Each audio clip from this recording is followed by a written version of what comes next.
오늘 말씀은 창세기 46장 전체 말씀인데요. 1절에서 4절까지, 28절에서 34절까지 읽도록 하겠습니다.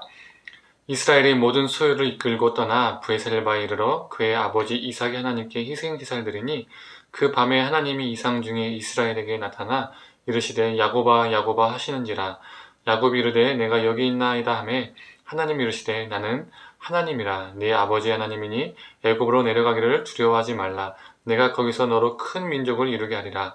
내가 너와 함께 애굽으로 내려가겠고 반드시 너를 인도하여 다시 올라올 것이며 요셉이 그의 손으로 내 눈을 감기리라 하셨더라.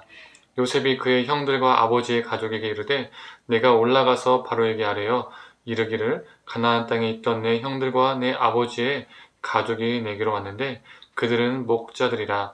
목축하는 사람들이므로 그들의 양과 소와 모든 소유를 이끌고 왔나이다 하리니 바로가 당신들을 불러서 너희의 직업이 무엇이냐고 묻거든 당신들은 이르기를 주의 종들은 어렸을 때부터 지금까지 목축하는 자들이온데 우리와 우리 선조가 다 그러하나이다 하소서. 애굽 사람은 다 목축을 가증히 여기나니 당신들이 고센 땅에서 살게 되리이다. 아멘. 아침 묵상을 들으신 우리 모든 성도님들에게 하나님의 은혜가 있기를 간절히 소망합니다. 야곱과 야곱의 가족들은 모든 소유를 끌고 드디어 애굽으로 내려가게 됩니다. 내려가는 도중에 브엘세바에서 야곱은 제사를 드리고 그 밤에 환상 가운데 하나님을 만나게 됩니다. 내려가기를 두려워하지 말고 너로 큰 민족을 이루게 하시겠다라는 말씀이죠. 이 큰 민족이란 단어가 여기 말고도 창세기 다른 본문에도 나오죠. 어딜까요? 12장 아브라함의 소명장에서도 나옵니다. 하나님이 아브라함을 향해서 내가 너로 큰 민족을 이루게 하겠다라고 말씀하셨죠. 아브라함에게 하신 약속이 아브라함의 후손인 야곱에게도 동일하게 선포되고 있습니다. 오늘 본문 8절에서 27절 총 20절에 걸쳐서 야곱의 후손들이 길게 열거된 것이 결코 우연이 아닙니다. 이 70명의 후손들이 후에 큰 민족을 이루게 되는 것이죠. 야곱이 있었던 야곱의 자손들이 지금은 또 70명의 후손들이 되었고 그 70명이 더 큰 민족을 이룰 것이라는 것입니다. 드디어 야곱의 가족들은 요셉과 상봉하게 됩니다. 이때 요셉이 아버지 야곱과 형들에게 신신당부를 하죠. 바로가 직업이 무엇이냐고 물어보면 목축을 하는 자라라고 말합니다. 그 이유는 애굽 사람들은 목축을 가증히 여기기 때문에 그들과 떨어져서 고센 땅에서 살 수 있기 때문이죠. 애굽 사람이 목축을 가증히 여긴다는 말은 히브리어로 이 가증히 여기다는 말은 토에바라는 단어입니다. 그런데 이 토에바라는 단어가 오늘 본문 말고도 다른 창세기 본문에도 그리고 출애굽기 본문에도 사용됩니다. 43장 32절의 말씀을 한번 볼까요? 그들이 요셉에게 따로 차리고 그 형들에게서 따로 차리고 그와 함께 먹는 애굽 사람에게도 따로 차리니 애굽 사람들은 히브리 사람과 같이 먹으면 부정을 입음이었더라. 이 본문 기억하십니까? 요셉이 형들과 그리고 자신의 신하들과 함께 식사를 했던 장면입니다. 그런데 따로 식사 자리를 만들었던 것이죠. 그 이유는 히브리 사람과 같이 먹으면 부정을 입기 때문입니다. 여기서 부정을 입는다는 문장이 바로 토에바입니다. 지금 가증히 여긴다, 부정히 여긴다 다르게 사용했을 뿐이지 똑같은 히브리어 토에바라는 단어인 것이죠. 즉 애굽 사람은 히브리 사람과 같이 먹는 것을 가증히 여긴다는 것입니다. 애굽 사람이 히브리 사람과 같이 먹는 것을 토에바하는 것, 애굽 사람이 목축업을 토에바하는 것, 이것이 야곱의 가족들이 기근을 피해서 애굽에 내려가 살지라도 애굽 사람들과 섞여 살지 않을 것이라는 암시를 하고 있는 단어가 되는 것입니다. 그들은 그렇게 고센 땅에서 살게 될 것입니다. 고센 땅은 애굽의 주변부에 자리 잡고 있었습니다. 사람은 어떻습니까? 주변부보다 중심부를 더 원하고 좋아합니다. 그래서 요셉은 욕심을 낼 수 있었을 겁니다. 자신의 총리란 위치를 이용해서 말이죠. 번영과 풍요가 그의 삶의 최우선이었다면 요셉은 애굽의 중심부에 자신의 가족들을 살게 할 수 있었습니다. 그러나 그 중심부는 우상 숭배가 가득 찬 곳이기도 하죠. 풍요롭지만 하나님의 가치관과 많이 벗어난 곳이기도 했습니다.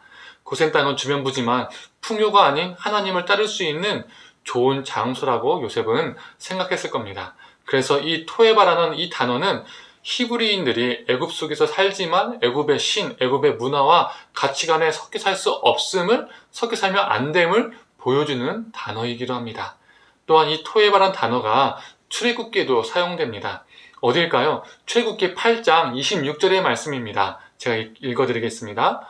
우리가 우리 하나님 여호와께 제사를 드리는 것은 애굽 사람이 싫어하는 바인즉 우리가 만일 애굽 사람의 목전에서 제사를 드리면 그들이 그것을 미워하여 우리를 돌로 치지 아니하리이까. 여기에서 여호와 하나님께 제사를 드리는 것을 애굽 사람들이 싫어한다, 미워한다 라고 표현하고 있죠. 이 싫어한다, 미워한다라는 단어도 바로 히브리어 토에바입니다. 즉 애굽 사람들은 여호와 하나님께 제사 드리는 것을 토에바, 가증히 여긴다라는 것이죠. 이 말씀은 히브리인들이 애굽에서는 여호와 하나님을 섬길 수 없음을 암시하고 있는 것입니다. 그래서 이 토에바라는 단어는 이번에는 히브리인들이 애굽을 떠나서 하나님이 허락하신 땅으로 가야 함을 보여주고 있는 것이죠. 암시하고 있는 것이죠. 이 토에바라는 단어는 자체적으로만 봤을 때 부정적인 의미를 가지고 있습니다. 가증히 여긴다, 이런 싫어한다, 미워한다, 부정으로 본다, 이게 좋은 의미가 아니지 않습니까? 그러나 이 토에바라는 단어를 하나님께서 사용하심으로써 이스라엘이 애굽 땅에서 구별되게 살아야 함을, 그리고 애굽 땅에 벗어나서 가나안 땅으로 가야 함을 말해주고 있습니다. 우리도 마찬가지입니다. 이 토에바라는 단어가 우리에게 교훈을 줍니다.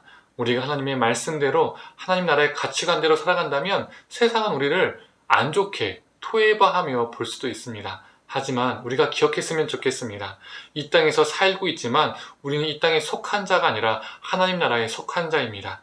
그래서 우리는 하나님 나라를 향해서 하나님 나라를 위해서 걸어가고 살아가야 하는 존재입니다. 사랑하는 성도님들, 우리 하나님은 우리가 세속에 물들지 않고 거룩함으로 살길 원합니다. 그래서 우리에게 허락된 영혼들에게 생명을 전하고 우리가 거하는 곳에서 하나님의 통치가 임하게 하기를 우리 하나님은 원하십니다. 이 복된 삶을 사시는 저와 우리 성도님들에게를 간절히 소망합니다. 기도하겠습니다. 하나님, 이 토에바라는 단어가 애굽 사람들이 히브리인들을 가증히 여겼다는 그 단어가 오히려 히브리인들이, 이스라엘 자손들이 애굽 땅에 살아가지만 애굽 땅에 속한 자가 아니라 하나님께 속한 자로 살 수 있었던 것임을 암시하고 있음을 우리가 보게 됩니다. 하나님, 우리도 이 땅에 살아가지만, 이 땅 속에 있지만 이 땅 속에 속한 자가 아니라 하나님 나라에 속한 자임을 기억하며 살게 하여 주시옵소서. 우리가 하나님 나라의 가치관대로 살다 보면, 하나님의 말씀대로 살다 보면 세상은 이해할 수 없어서 우리를 이상하게 보고 부정하게 볼 수 있습니다. 토에바하며 볼 수 있습니다. 하지만 그것에 우리가 흔들리는 것이 아니라 하나님 바라보며 하나님 나라를 위해서 살아가고 우리를 통해서 하나님의 복된 생명의 역사가 우리를 통해서 흘러가게 하여 주시옵소서. 감사드리며 사랑에 많으신 예수님의 이름으로 기도드립니다. 아멘.